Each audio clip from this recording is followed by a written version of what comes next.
Ciao amici di Piantiamo, oggi voglio parlarvi di questa pianta, la crassula o crassula ovata, una delle mie piante succulenti preferite. La vediamo insieme dopo la sigla.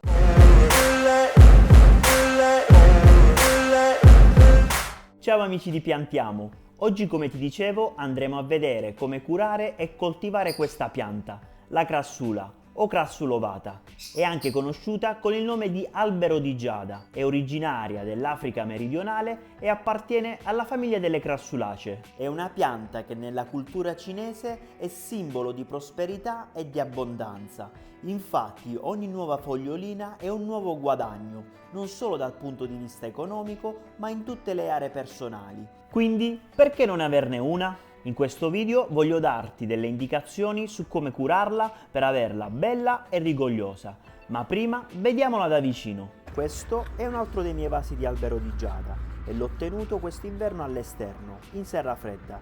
Infatti ci sono queste foglioline rivolte verso il basso un po' grinze, ma tutto sommato ha resistito molto bene all'inverno. Si presenta come un piccolo alberello e le foglioline sono, durante il periodo vegetativo, di colore verde smeraldo, con apice rossastro, che aumenta in base alla quantità di luce che riceve. Al tatto si presentano gonfie, infatti sono ricche di acqua e non per questo fanno parte della famiglia delle crassulacee. Potete trovare l'albero di giada in qualsiasi vivaio, oppure potete chiedere a un vostro amico che ne ha una piccola talea, in modo tale da farla crescere da piccola a una come questa. L'albero di giada è una pianta che può essere cresciuta sia in vaso che in piena terra.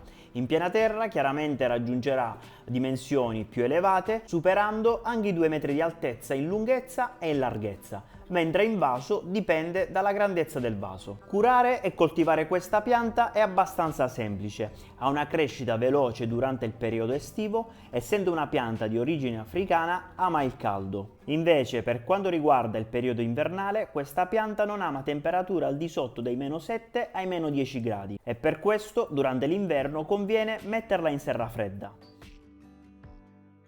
Per quanto riguarda le irrigazioni, queste devono avvenire in maniera abbondante durante l'estate, sempre aspettando che il terreno si asciughi prima di innaffiare. Se sentite questo rumore è Ciro, un pappagallino. Adesso ve lo presento. Ecco qua amici di Piantiamo, lui è Ciro. Ti piace l'albero di giada? Facci su.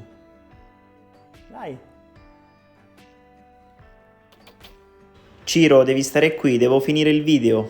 La moltiplicazione dell'albero di giada può avvenire in 3 modi, tramite talea, tramite pollone o seme. Chiaramente il più semplice è tramite il pollone. Che cos'è il pollone? Il pollone non è nient'altro che piccoli alberelli di giada già preformati.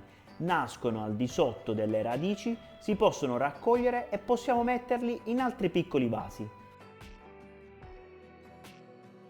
Per avere uno sviluppo vigoroso del nostro albero di giada è importante somministrare dall'inizio della primavera fino all'autunno un concime adatto per piante grasse. Mi raccomando, leggete sempre le etichettature del prodotto in modo da non causare bruciature della pianta. Per quanto riguarda invece il periodo invernale, la pianta va nel riposo vegetativo, quindi conviene sospendere la concimazione. Per quanto riguarda le malattie dell'albero di giada, vi posso dire che questa è una pianta resistente. Le uniche malattie possono essere causate da marciume radicale e questo è dovuto a irrigazioni sbagliate. E l'altro problema può essere l'attacco di cocciniglia cotonosa. Il primo problema può essere risolto irrigando la pianta in modo corretto, quindi aspettando che il terriccio si asciughi prima di un'innaffiatura e l'altra. Il secondo problema può essere risolto andando a eliminare la cocciniglia in modo manuale con l'utilizzo di un cotone imbevuto con dell'alcol, al 70 o al 90%. Bene, il video termina qui. Se ti è stato utile lascia un like e per non perderti altri video come questo iscriviti al canale. Noi ci vediamo al prossimo video. Ciao!